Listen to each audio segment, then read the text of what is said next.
So let's talk about the journey or narrative structure. Our first book that we're going to examine is Into the Sea.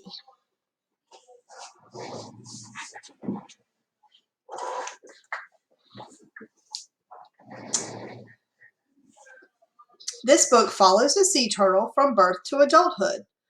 We might call this a journey structure because of all the information is laid out in a way that shows the turtle's journey over a period of time. It sounds like a story or a narrative, but it also includes many, many facts about the sea turtle and his environment, which makes it informative.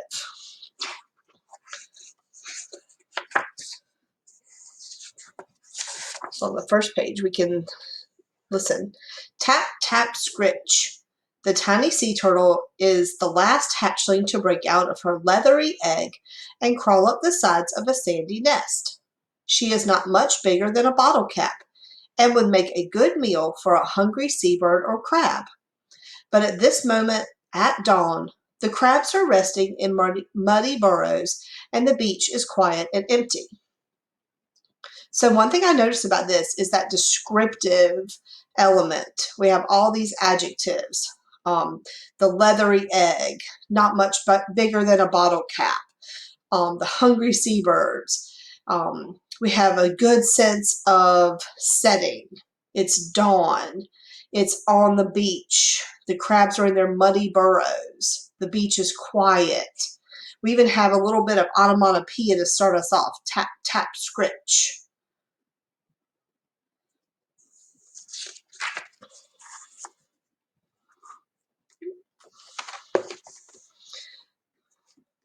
The turtle smells the sand and stares at the bright moonlight that glitters across the ocean. She rests a moment and then, like a wind-up toy, pulls herself quickly across the beach with her flippers. Always she heads straight for the silvery moonlight. Click, click, clack. A crab pops out of its burrow and sees a dark moving shape. Just in time, this turtle reaches the edge of the water. A gentle wave splashes across her back and carries her into the sea. So when I read that page, I can think of like if I was doing my research, I might have said, what animals are dangerous to baby sea turtles? And so in my research, I might have found out that crabs were dangerous, that they eat baby sea turtles. And so we also have the turtle body part. They use that domain specific word flippers. They've used that word burrow. That shows a concrete detail. So even though this is narrative, I can still see evidence of research. Let's look at one other book. This book is called If You Go to the Moon, and I took the paper cover off. So here's the title page, If You Decide to Go to the Moon. So this is by Faith McNulty and Stephen Kellogg. So let's read a few pages of this book. This is also narrative style, but let's look for evidence of research. If you decide to go to the moon in your own rocket ship, read this book before you start. It will tell you how to get there and what to do after you land. The most important part tells you how to get home. Check the things you will need: spacesuit, air tanks, books, and games. Don't forget your diary and plenty of food. Peanut butter, apples, and cake will taste good in space. Water and juice are also important. Okay, so if I was looking at this page, obviously the research would tell us that we need a spacesuit. And if I'm looking at the illustration, I would think, I'm going to take this food, but I'm not going to pack it in like baskets and boxes like I would do, or a cooler like I would on a regular trip. But notice how she's putting all the liquids in bags, and they're flat. So that shows some evidence of research. Let's read this page right here. To get to the moon, you will travel about 240,000 miles. A long trip, but rocket ships go fast. If you average 3,750 miles per hour, you will get there in 2.5 days. So definitely that's something that's very numerical based. Like those are measurements that are not, that are fact. We can measure like how far and how fast and how long it would take. We can do mathematical calculations to figure that out. And so scientists have studied that. And so that would probably be some of their secondary research.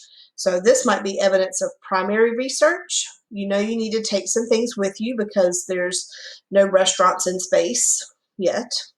And then this would be evidence of some secondary research. So even though it's the narrative style, we can still put in things that we already knew, and then we can put in things that we found out. Let's read 2 more pages.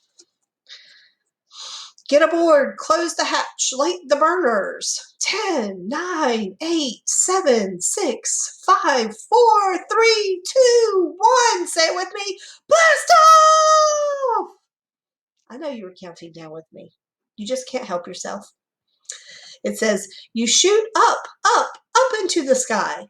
As your ship rises through the clouds, your body is pressed against the seat.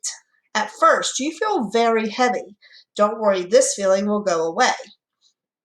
Okay, so this might be the primary research. We know when rockets blast off that they do that countdown. We've all experienced that, like in movies and books and watching clips from space launches.